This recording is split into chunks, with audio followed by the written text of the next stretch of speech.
Prossimo mini corso di memoria è il 3 ottobre. Vieni con me, anche con una persona a te cara, perché pensa che ci sono 2 ingressi al prezzo di uno e scoprirai, imparerai da subito, ti faccio vedere che cosa. E te lo faccio vedere in questo modo.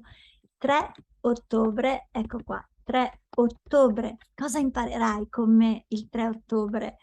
Come funziona la memoria? Come funziona la memoria? Poi come aumentare la concentrazione e cos'altro? Faremo un test per vedere quanta memoria si usa e poi ti insegnerò immediatamente delle strategie per vedere la differenza, per vedere la differenza. Parleremo delle mappe mentali, delle tecniche di memoria e tanto tanto altro.